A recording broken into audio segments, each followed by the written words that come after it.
anyone's dilemma and conflict, whether their government is doing enough or certain things slide through the cracks, and whether people are aware of certain things or not. I mean, you're covering certain heavy-duty issues, and they're real issues, and they're global problems that require a solution and may still seek a solution in the real world. So, I mean, it's definitely inspired by headline stories, and it's definitely, yeah, I repeat, global issues. That's what I look at. So, it's from a Canadian point of view, but I like the way it comes to a resolution with, I mean, you need to complement each other, like in a household, you know. A child needs mom and dad because we both have different ways of handling things, and it's just perfect like that.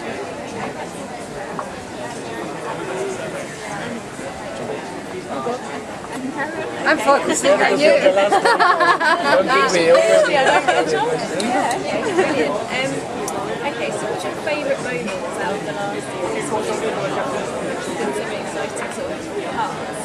What have you enjoyed? What scenes have you enjoyed most of all last season? I loved scenes with James. I loved working with him, although I love Graham Abbey as well. This is a really great group of people, you know.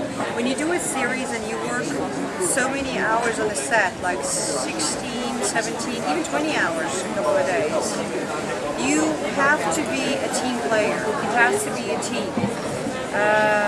And this is a team.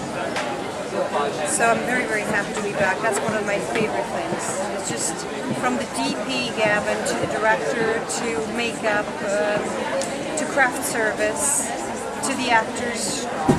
We're just all a team. There's no diva-ish or this or that.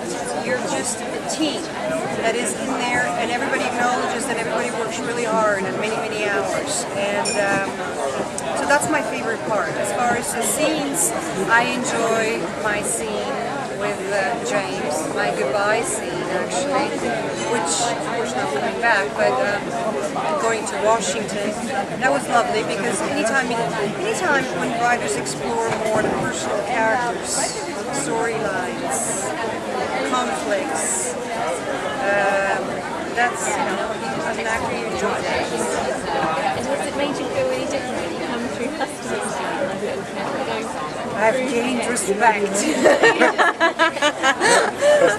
Actually, you know, with CSI Miami, it already is that way. But no, I have to take off my shoes the same way. Special treatment. No. You don't feel resentful about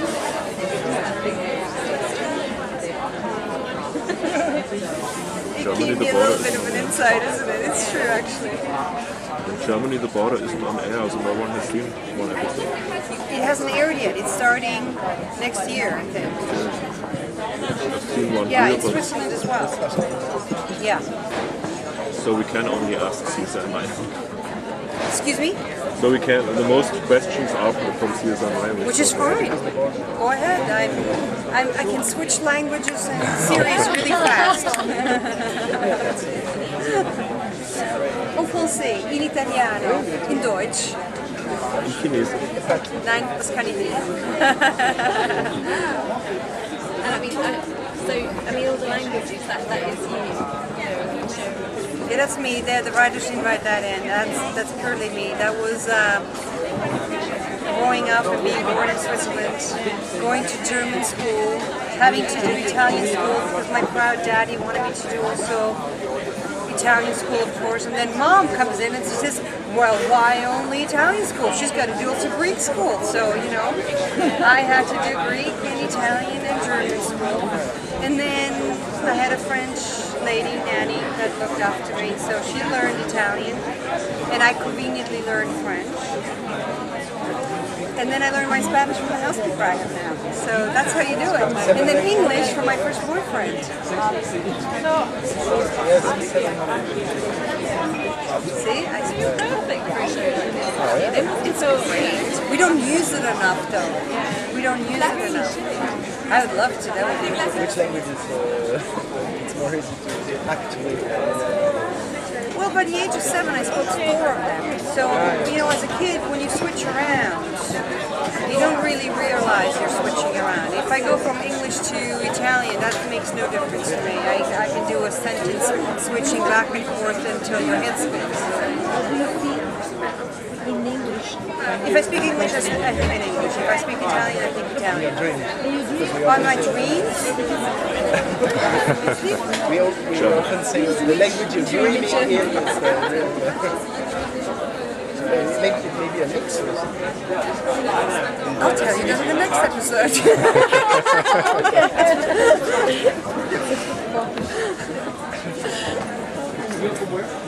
Yes?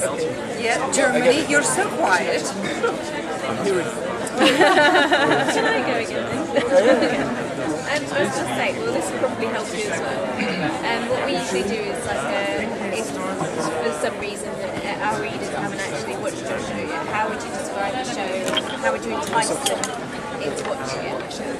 How would I describe the show for people that haven't seen The Border yet? Well, if people like to compare things. I think it stands on its own really as a show, but if you have to compare it to something, I would say it's definitely the Canadian version of a 24. A show I very much like, of course. Just because of the high-paced, high-action drama it is. But unlike some shows where it's more technical and detached from personal emotions, you do look into personal relationships, daughter-father relationship, personal, intimate, romantic, work, government, political, a lot of issues that you can't cover in American shows because it is not politically correct. So it's very refreshing that on a Canadian show, like a CBC show, you do cover these issues and it does engage you into thinking besides being super entertained because it is really high-paced. But it also covers a lot of human rights issues. So in that way it is extremely intelligent and it does it in a very engaging way. So it's not patronizing in any way, because it's still entertainment.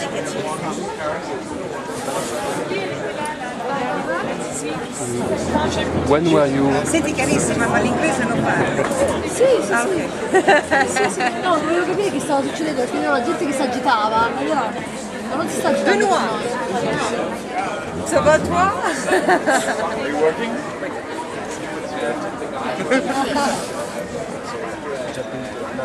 Yeah, Yes, the same it for was me. a pleasure. Excuse me if I speak Italian, but it's more comfortable for me to say that. Spero che tu abbia ricevuto il giornale con il numero di nostro Carlo dell'anno scorso, l'indirizzo che mi ha mandato, perché non ho ricevuto uno te l'ho portato, perché siccome non ho ricevuto questa è la seconda intervista però che abbiamo fatto per... Ma che brava che sei! No, ma mi dispiace troppo, io ti ho spedito l'indirizzo di Los Angeles quello dell'anno scorso. Per me troppo male. Allora, questa è quella l'ultima che abbiamo fatto. Ok. Te l'ho portato. Immaginavo che non ti fosse arrivato perché non ho ricevuto niente. Grazie mille. Mi dispiace Ti tantissimo. dico grazie comunque, grazie.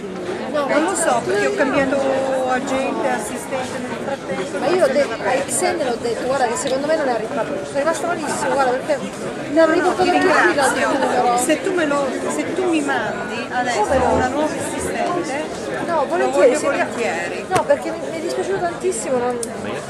Absolutely. Ok. Hai un bigliettino, qualcosa, non lo so. Wonderful enough.